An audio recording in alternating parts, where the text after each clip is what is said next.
तो हेलो दोस्तों, स्वागत है आप सभी लोगों का हमारे यूट्यूब चैनल सम्राट अकेडमी में। तो दोस्तों, मेरा नाम है आकाश स्टूडेंट। इस वीडियो में हम बात करने वाला है महातांडव के सीरीज क्लास दूसरा, वो भी विज्ञान का स्टूडेंट। ठीक है, विज्ञान का महातांडव सीरीज क्लास फर्स्ट खत्म मैंने कर दिया है। नहीं देखें तो डिस्क्रिप्शन में लिंक मिलेगा, वहां से तुरंत वीडियो को देखें। लापरवाही नहीं करनी है, एक भी महातांडव सीरीज छूटना नहीं चाहिए। या तो चैनल के प्लेलिस्ट पर जाइए, वहाँ महातांडव सीरीज के नाम से मैं सभी वीडियोज उसमें अपलोड कर रहा हूँ। ठीक है, उसमें सभी वीडियोज इंक्लूड है, वहाँ से देख लीजिए। तो चलिए, स्वागत करता हूँ आप सब लोगों को महातांडव सीरीज में। क्लास दूसरा आज है, विज्ञान को लेकर चला हूँ। ठीक है, वीडियो को लाइक नहीं किया तो वीडियो को लाइक कर दीजिए। चैनल पर नहीं तो प्लीज चैनल को भी सब्सक्राइब कर दीजिए स्टूडेंट, और शेयर कर दीजिए, एकदम गर्दा गर्दा मचा दीजिए। ठीक है, चलिए हम वीडियो को स्टार्ट करने वाले हैं। और आप लोग एकदम नोट वोट ले लीजिए। अब यहाँ से भी क्वेश्चन भागना नहीं चाहिए, साथ ही साथ आपको आंसर भी बताते चलना है। देखिए, चलिए क्वेश्चन नंबर पहला आपकी स्क्रीन पे आ गया, जो कि मतलब वो क्वेश्चन बताना जो हर साल से विगत वर्षों से पूछे आ रहे हैं। जैसा पहला क्वेश्चन देखिए, आप तुरंत समझ गए होंगे। बहुविकल्पीय का पहला प्रश्न देखिए, पूछ रहा है कि एक अश्वशक्ति बराबर है। अब इसका आंसर गलत आ गया कि नहीं आप लोगों का, तो फिर समझ लीजिएगा आप लोग। ठीक है, इसका आंसर किसी का गलत नहीं आना चाहिए। एक अश्वशक्ति बराबर कितना होता है? 746 वाट, 736 वाट, 726 वाट की 756 वाट। चलिए स्टूडेंट, बताइए इसका सही आंसर क्या होगा। गलत नहीं आना चाहिए, चलिए कमेंट कीजिए। चलिए मैं इसका सही आंसर आप लोगों को बताता हूँ, मिला लीजिए। एक शक्ति बराबर कितना होता है? 746 वाट। बात खत्म, सबको याद है। पूर्ण रूप से मुझे मालूम है कि आप लोग सभी आंसर यही दिए होंगे, 746 वाट, 746 वाट। ठीक है, चलिए क्वेश्चन नंबर दूसरे की ओर बढ़े चलते हैं। और क्वेश्चन नंबर दूसरा स्टूडेंट देखिए क्या कह रहा है, बहुत ही लाजवाब क्वेश्चन है। कह रहा है कि डायनेमो उत्पन्न करता है। ये भी क्वेश्चन बांकना नहीं चाहिए। चलिए बताइए, डायनेमो उत्पन्न करता है। डायनेमो क्या उत्पन्न करता है? आवेश उत्पन्न करता है कि विद्युत वाहक बल, कि विद्युत क्षेत्र, कि चुंबकीय क्षेत्र? एकदम आंसर सही आना चाहिए आप लोगों का। ठीक है, डायनेमो उत्पन्न करता है, सबको मालूम है कि डायनेमो जो उत्पन्न करता है विद्युत वाहक बल उत्पन्न करता है। और ऑप्शन बी इस क्वेश्चन का क्या हो जाएगा? सही आंसर हो जाएगा स्टूडेंट। सिंपली से बात खत्म। ठीक है, हम लोग को याद ही है। चलिए क्वेश्चन नंबर तीसरा की ओर बढ़े चलते हैं। क्वेश्चन नंबर तीसरा देखिए, कह रहा है कि विज्ञान की वह शाखा। ये ऐसे क्वेश्चन हैं जो कि एकदम एग्जाम में आप बैठेंगे ना 2021 बोर्ड एग्जाम में, फिर समझ में आ जाएगा आप लोगों को। विज्ञान की वह शाखा जिसमें जीवाश्मों की अध्ययन होता है कहलाता है। कह रहा है कि विज्ञान की वह शाखा बताइए जिसमें जीवाश्मों का अध्ययन होता है, उसे क्या कहते हैं? इकोलॉजी कहते हैं, इथोलॉजी कहते हैं, कि पैलियोंटोलॉजी कहते हैं, कि बायोलॉजी कहते हैं? ठीक है, चलिए बताइए स्टूडेंट, इस क्वेश्चन का सही आंसर क्या होगा। सबको मालूम है कि विज्ञान की वह शाखा जिसमें जीवाश्म का अध्ययन किया जाता है उसे हम लोग पहली ऑन्टोलॉजी कहते हैं। ठीक है, ऑप्शन सी इस क्वेश्चन का क्या हो जाएगा? सही आंसर हो जाएगा पहली ऑन्टोलॉजी। तुरंत याद हो गया। ठीक है, चलिए स्टूडेंट, क्वेश्चन नंबर तीसरा है, क्लियर हो गया। क्वेश्चन नंबर चौथे की ओर बढ़ चलते हैं। क्वेश्चन नंबर चौथा सबका आंसर सही आना चाहिए स्टूडेंट। कह रहा है कि एथेन का आणविक सूत्र C2H6 है। इसमें 600 संयोजक आबंध है, कि 700 संयोजक आबंध है, कि 800 संयोजक आबंध है, कि 900 संयोजक आबंध है? बताइए। कह रहा है कि एथेन का आणविक सूत्र आपका C2H6 है, इसमें कितने संयोजक आबंध होते हैं स्टूडेंट? सबका आंसर सही आना चाहिए। ठीक है, चलिए तो इसका सही आंसर होगा कितने? 700 संयोजक आबंध है। ऑप्शन 20 क्वेश्चन का क्या हो जाएगा? सही आंसर हो जाएगा स्टूडेंट। ठीक है, उम्मीद करता हूँ सारे क्वेश्चन आपको क्लियर हो रहे होंगे और आप बोर्ड एग्जाम में अच्छा बेहतर स्कोर करके आएंगे, वादा है मेरा। ठीक है, चलिए क्वेश्चन नंबर 5 की ओर बढ़ चलते हैं। चलिए स्टूडेंट देखिए, क्वेश्चन नंबर पांचवा कह रहा है कि मानव हृदय में कछुओं, जिसे वेस्मो कहा जाता है, वेस्मो की संख्या है।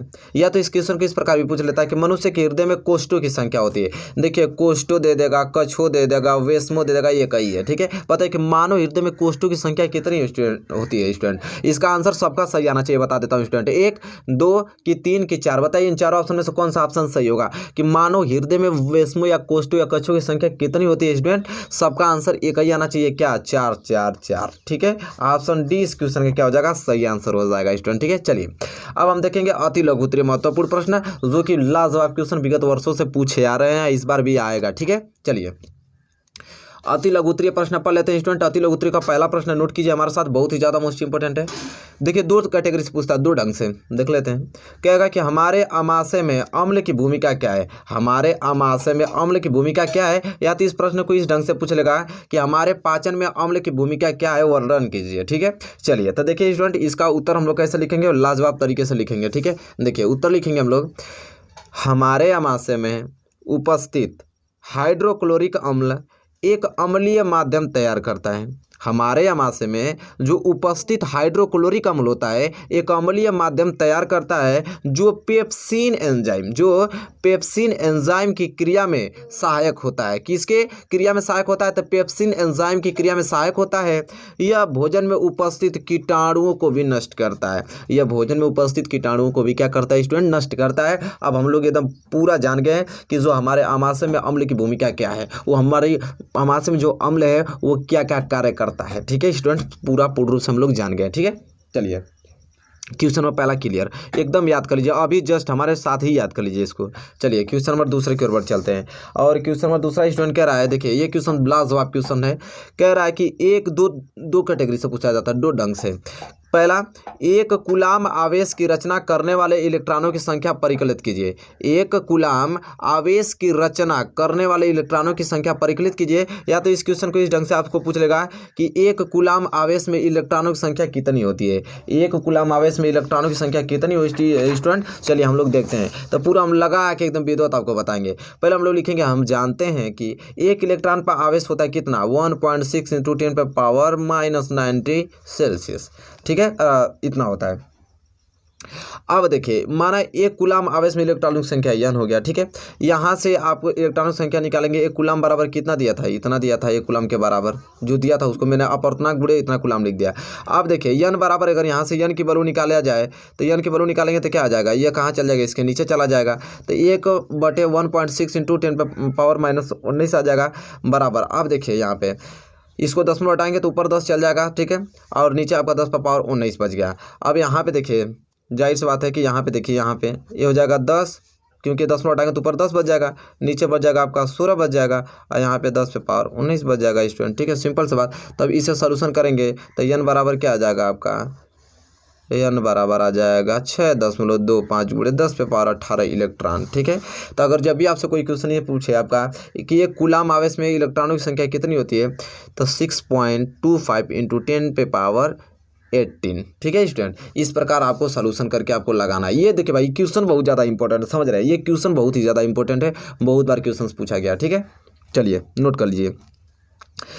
चलिए क्वेश्चन नंबर तीसरे की ओर बढ़ चलते हैं स्टूडेंट। क्वेश्चन नंबर तीसरा देखिए क्या बोल रहा है, बहुत ही ज़्यादा लाजवाब क्वेश्चन है। क्वेश्चन नंबर तीसरा कह रहा है कि 2 एलिफैटिक असंतृप्त हाइड्रोकार्बनों के नाम व अणु सूत्र लिखे।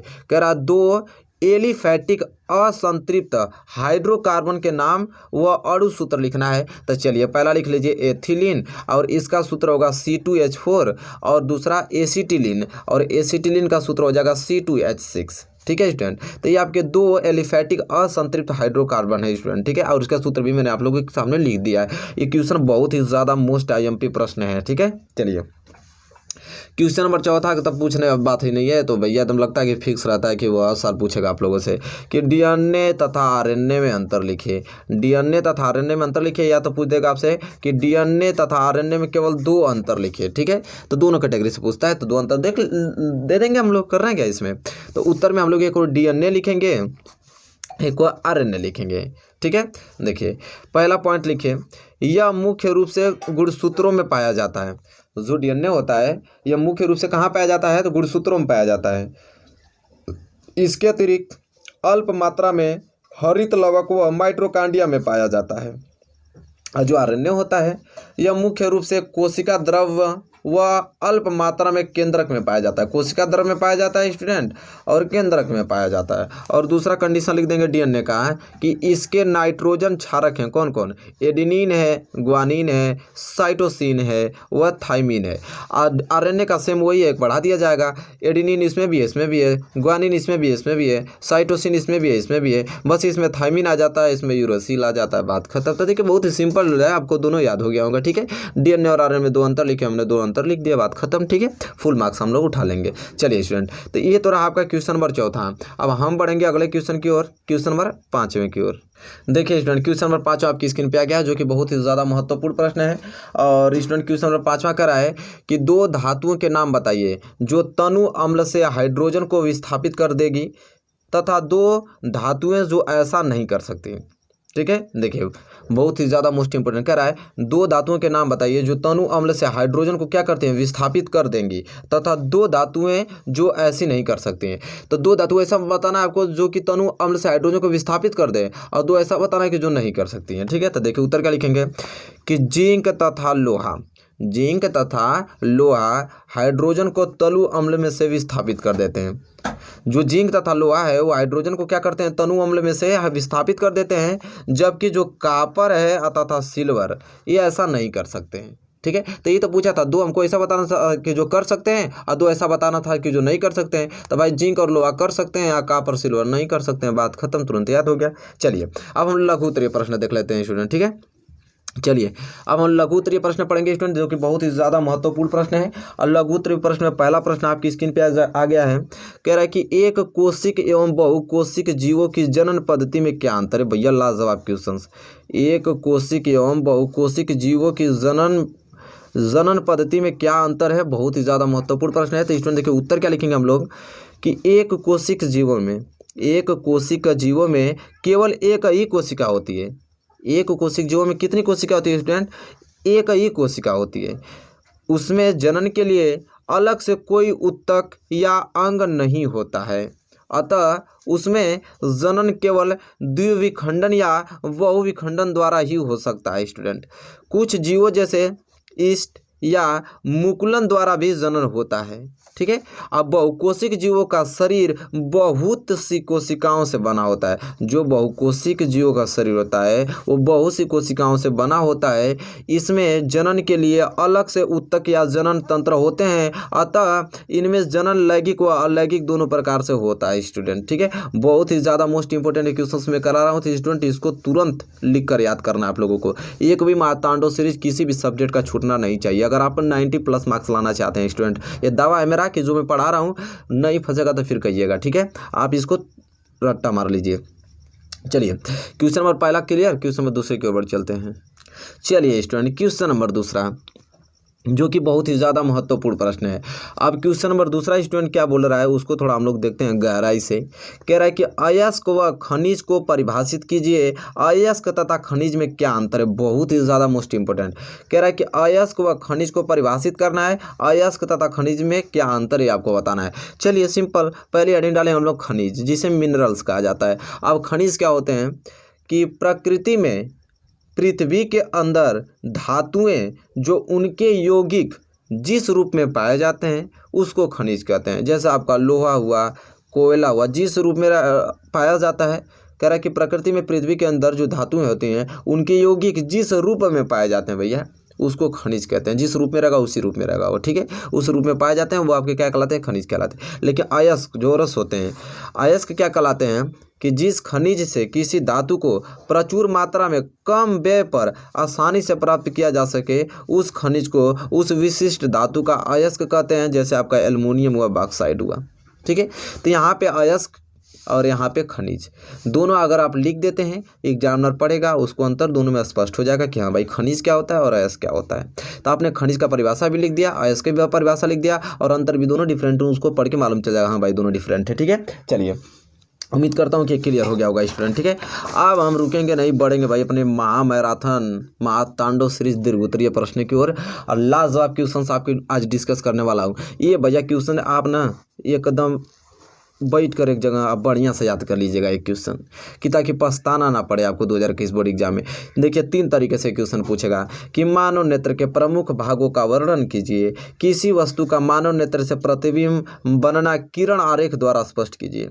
या तो आपको क्वेश्चन इस प्रकार दे देगा स्टूडेंट कि मानव नेत्र का नामांकित चित्र बनाइए तथा रेटिना पर प्रतिबिंब का बनना किरण आरेख द्वारा समझाइए। या तो इस क्वेश्चन इस प्रकार दे सकता है, 3 तरीके से देगा कि मानव नेत्र का चित्र बनाकर विभिन्न भागों का वर्णन कीजिए। हम चित्र भी बनाकर अपने हाथों से लेकर आए, आपको बताऊंगा किस प्रकार सिंपल चित्र बना सकते हैं, अद्भुत चित्र बना सकते हैं। ठीक है, चलिए सबसे पहले मैं उस चित्र को ही दिखा देता हूँ। छोड़िए, पहले आइए अपना कुछ सुंदर से बना चित्र दिखा देता हूँ। देख रहे हैं, आसानी से देख लीजिए।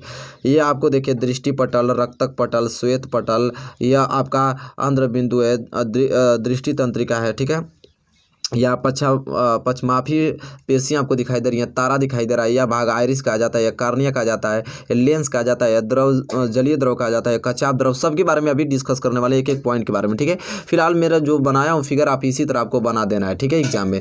चलिए इसको हटा देता हूँ, अब लिखता हूँ यहाँ पे उत्तर में। अब उत्तर में क्या लिखेंगे, वो चित्र को बनाना पड़ेगा स्टूडेंट आपको बोर्ड एग्जाम में। ठीक है, अगर सचित्र वर्णन करने के लिए देता है तो देखिए उत्तर में हमको क्या लिखना है कि मानव नेत्र एक प्रकार का कैमरा है। ओ भैया सही कह रहा है कि मानव नेत्र एक प्रकार के क्या है, कैमरा है। क्या है, कैमरा है।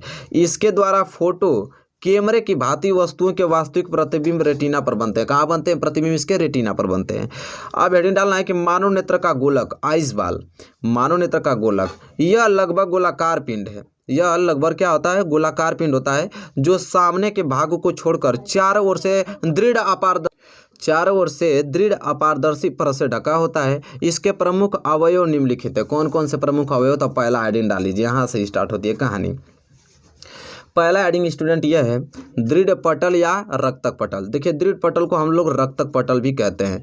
ठीक है स्टूडेंट, अब देखिए दृढ़ पटल या रक्तक पटल क्या होते हैं, तो नेत्र गोलक की बाहरी अपारदर्शी कठोर परत को दृढ़ पटल कहते हैं स्टूडेंट। ठीक है, नेत्र गोलक की बाहरी अपारदर्शी कठोर परत को क्या कहा जाता है, दृढ़ पटल कहते हैं। यह श्वेत होता है। क्या होता है, श्वेत होता है। दृढ़ पटल नेत्र के भीतरी भागों की सुरक्षा करता है। ठीक है स्टूडेंट, दृढ़ पटल देखिए यहाँ पे आपको चित्र में भी दिखा दिया जाए, ये जो आपको भाग दिखाई दे रहा है ये आपको क्या कहलाता है, दृढ़ पटल। जो नेत्र, ये आपको नेत्र है, नेत्र को क्या करता है, ये सुरक्षा का काम करता है दृढ़ पटल स्टूडेंट। ठीक है, तो यहाँ से दृढ़ पटल आपको मालूम चल गया। कुछ पॉइंट दृढ़ पटल में और है, उसको लिख लीजिए, इसमें है, उसी के नीचे लिखिएगा। इसके भीतरी पृष्ठ से लगी काले रंग की झिल्ली होती है। देखिए काले रंग की झिल्ली था ना, दिखाया हूँ, जिसे रक्तक पटल कहते हैं। ठीक है, देखिए स्टूडेंट अब कह रहा है इसके भीतरी परत पे काले रंग की पट्टी लगी होती है, सब जो पट्टी लगी होती है, जिसे क्या कहा जाता है, रक्तक पटल कहा जाता है। ठीक है, रक्तक पटल। दूसरा है कार्निया। अब कार्निया कहाँ गया, उसको मैं दिखा दूँ आप लोगों को। कार्निया दिखाई दे रहा है यहाँ पे, यह भाग को कार्निया कहते हैं। हम कार्निया के बारे में पढ़ेंगे, कार्निया क्या होता है। कार्निया नेत्र गोलक के सामने का भाग कुछ उभरा हुआ तथा पारदर्शी होता है, इसे कार्निया कहते हैं। ठीक है, जैसा कि चित्र में देखें आप लोग, प्रकाश इसी भाग से नेत्र में प्रवेश करता है। ये देखिए सबसे बड़ी बात, प्रकाश जो होता है इसी भाग से हमारे नेत्र में क्या करता है, प्रवेश करता है। किस भाग से, कार्निया के भाग से। ठीक है स्टूडेंट, चलिए अब तीसरा पार्ट इसका क्या होता है, आइरिस। आइरिस ससुरा कहाँ आ गया, इसको दिखाएं। ये देखिए, यह जो आपको दिखाई दे रहा है ये आइरिस होता है। ठीक है, ये आइरिस है। अब आइरिस किसे कहते हैं, देखिए कार्निया के पीछे की ओर रंगीन काली, भूरी अथवा नीली अपारदर्शी झिल्ली का एक पर्दा होता है। किसी के मनुष्य की आँख में काली होती है, किसी में भूरी होती है, किसी में नीली होती है। अपारदर्शी झिल्ली का एक पर्दा होता है जिसे आइरिस कहते हैं। जिसे क्या कहते हैं, आइरिस कहते हैं। आइरिस का कार्य, अब देखिए स्टूडेंट क्या कह रहा है कि आइरिस का कार्य नेत्र में जाने वाले प्रकाश की मात्रा को क्या करता है, नियंत्रित करता है स्टूडेंट। अधिक प्रकाश में यह संकुचित होकर पुतली को छोटा कर देता है। अगर ज़्यादा प्रकाश आएगा तो आपका पुतली क्या कर देगा, छोटा हो जाता है। आप लोग भी देखे हैं, आपकी भी आंखें हैं, वही तो जिया है। तथा कम प्रकाश में पुतली आंखें को फैला देती है। एक चीज़ देखें हैं, जब ज़्यादा धूप में आप निकलेंगे तो देखेंगे सूर्य के प्रकाश को ताकेंगे तो आँख अपना सिकुड़ लेंगे। ठीक है, ज़्यादा प्रकाश के कारण। अंधेरे में जाएंगे तो खुद कुछ ना दिखाई देगा, ससुरा किया फाड़ के देखना पड़ेगा कि यहाँ कुछ दिखाई दे रहा है कि नहीं दिखाई दे रहा है।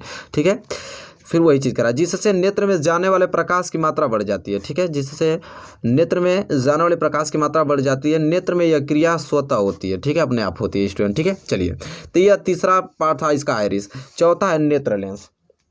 अब नेत्र लेंस क्या होता है, इसको देखिए। नेत्र लेंस, आइज लेंस जिसे कहा जाता है। अब नेत्र लेंस का क्या मतलब है उसको देखेंगे। नेत्र लेंस अब दिखा दें फिगर में आपको, यही है भैया नेत्र लेंस। ठीक है, ये आपको दिखाई दे रहा है, ये बड़ा सा भाग लीजिए, देखिए यही है आपका नेत्र लेंस। अब नेत्र लेंस क्या कह रहा है कि पुतली के पीछे पारदर्शी उत्तकों का बना द्वि उत्तल लेंस होता है भैया, द्वि उत्तल लेंस होता है, देखा, जिसके द्वारा बाहरी वस्तुओं को उल्टा, छोटा अथवा वास्तविक प्रतिबिंब लेंस के पीछे दृश्य पटल पर बनता है। लेंस मांसपेशियों की एक विशेष प्रणाली है जिसे सिलेरी प्रणाली भी कहते हैं, जिसे सिलेरी प्रणाली कहते हैं स्टूडेंट। तो ये रहा आपका नेत्र लेंस स्टूडेंट। ये रहा चौथा भाग इसका, आप लोग नोट कर लीजिए। चलिए पांचवें भाग की ओर आ जाते हैं। पांचवा भाग इसका क्या रहा है, दृष्टि पटल, रेटिना जिसे कहा जाता है। अब दृष्टि पटल के क्या कारण है, ये ससुरा तो मेन है दृष्टि पटल। क्या है, रेटिना। ठीक है, अब चलिए हम लोग रेटिना के बारे में बात कर लेते हैं। दृष्टिपटल, यहाँ पे देखिए दृष्टिपटल रेटिना के बारे में। अब ये कह रहा है कि नेत्र गोलक के भीतर पीछे की ओर रक्तक पटल के ऊपर पारदर्शी झिल्ली दृष्टिपटल जिसे रेटिना होती है। इस पर्दे पर विशेष प्रकार की तंत्रिकाओं के सिरे होते हैं जिन पर प्रकाश पड़ने से संवेदन उत्पन्न होते हैं। यह संवेदन तंत्रिकाओं के एक समूह जिसे दृष्टि तंत्रिका कहते हैं के द्वारा मस्तिष्क तक पहुंचते हैं। तो ये आपका रहा किसका, दृष्टिपटल जिसे रेटिना कहा जाता है। रेटिना का भाग इसको नोट कर लीजिए स्टूडेंट। ठीक है, ये 5वां है। 6वां भाग आपको मिलेगा जलीय द्रव तथा कच्चाभ द्रव, बीच में जो होता है। ठीक है, आंखों के बीच में ये पाए जाते हैं। देखिए जलीय द्रव जिसे कच्चाभ द्रव कहा जाता है, ये चीज़ है। ठीक है स्टूडेंट, अब ये क्या करता है इसको देखते हैं, इसका क्या कार्य होता है, इसका क्या महत्व है कि कार्निया तथा नेत्र लेंस के बीच, कार्निया तथा नेत्र लेंस के बीच के स्थान में जल के समान द्रव भरा होता है, जल के समान द्रव भरा होता है। ठीक है, जो अत्यंत पारदर्शी 1.336 अपवर्तनांक का होता है। ठीक है, इसे जलीय द्रव कहते हैं, इसे जलीय द्रव कहते हैं। इसी प्रकार लेंस के पीछे दृश्य पटल तक का स्थान एक गाढ़े पारदर्शी एवं उच्च अपवर्तनांक के द्रव से भरा होता है। इसे कच्चाभ द्रव कहते हैं स्टूडेंट, इसे क्या कहते हैं, कच्चाभ द्रव कहते हैं। यह दोनों द्रव्य प्रकाश के अपवर्तन में लेंस की सहायता करते हैं। ये दोनों द्रव प्रकाश के अपवर्तन में लेंस की सहायता करते हैं स्टूडेंट। ठीक है, यह आपका जलीय द्रव तथा कच्चाभ द्रव का मैटर है। यहाँ पे मैंने लिख दिया हूँ, अच्छे ढंग से इसको समझ लीजिए स्टूडेंट। ठीक है, चलिए तो ये आपका 6वां रहा। अभी पूरा भाग में डिटेल्स करना भैया, 7 नंबर का सवाल है, समझ रहे हैं, 7 नंबर का पूछेगा।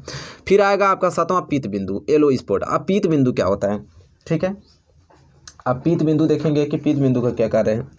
तो दृष्टिपटल के मध्य में पीला भाग, दृष्टिपटल के मध्य में पीला भाग होता है जिस पर बना प्रतिबिंब बहुत ही स्पष्ट होता है, जिस पर बना प्रतिबिंब बहुत ही स्पष्ट। अगर स्पष्ट बिंदु, अगर प्रतिबिंब बनना है तो पीत बिंदु पर बनेगा। ठीक है, चलिए ये 6वां हुआ। अरे 7वां, 8वां आप कहता है अंत बिंदु। अब अंत, ब्लाइंड स्पॉट किसे कहते हैं, अंत बिंदु किसे कहते हैं। तो दृष्टिपटल के जिस स्थान को छेद कर, दृष्टिपटल के जिस स्थान को क्या कर स्टूडेंट, छेद कर दृष्टि तंत्रिकाएं मस्तिष्क को जाती हैं, दृष्टि तंत्रिकाएं कहाँ जाती हैं, मस्तिष्क को जाती हैं। उस स्थान पर पड़ने वाले प्रकाश दृष्टिपटल पर कोई प्रभाव नहीं पड़ता। इस स्थान को अंत बिंदु कहते हैं, इस स्थान को क्या कहते हैं, अंत बिंदु कहते हैं। बहुत ही ज़्यादा मोस्ट इंपोर्टेंट। चलिए अंत बिंदु भी आपने लिख लिया। वहाँ पे हमसे पूछा था प्रश्न में कि मानव नेत्र से प्रतिबिंब बनना। ठीक है, मानव नेत्र से प्रतिबिंब किस प्रकार बनता है वो भी देख लेते हैं। तो भाई नेत्र के सामने रखी किसी वस्तु से चली प्रकाश की किरणें कार्निया पर गिरती हैं तथा अपवर्तित होकर नेत्र में क्या करती हैं, प्रवेश करती हैं।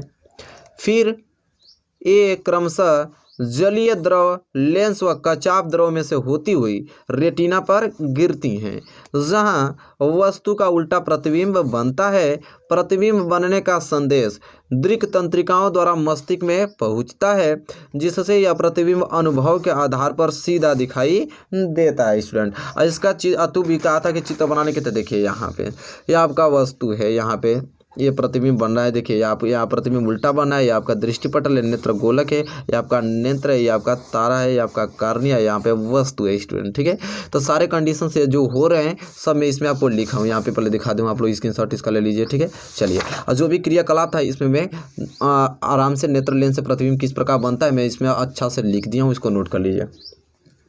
तो स्टूडेंट अब ये क्लास आपका खत्म हो तो हुआ महातांडव का क्लास दूसरा। स्टूडेंट बताइए कैसा लगा आपको, अच्छा लगा स्टूडेंट प्लीज़ लाइक कीजिए और ज़्यादा से ज़्यादा शेयर कीजिए। चैनल पर हैं, चैनल को भी सब्सक्राइब कर लीजिए, धुआं उड़ा दीजिए। ठीक है, 90+ मार्क्स कोई रोक ही नहीं सकता आप लोगों को। तब तक के लिए दोस्तों धन्यवाद, मिलेंगे आपसे नेक्स्ट वीडियो में।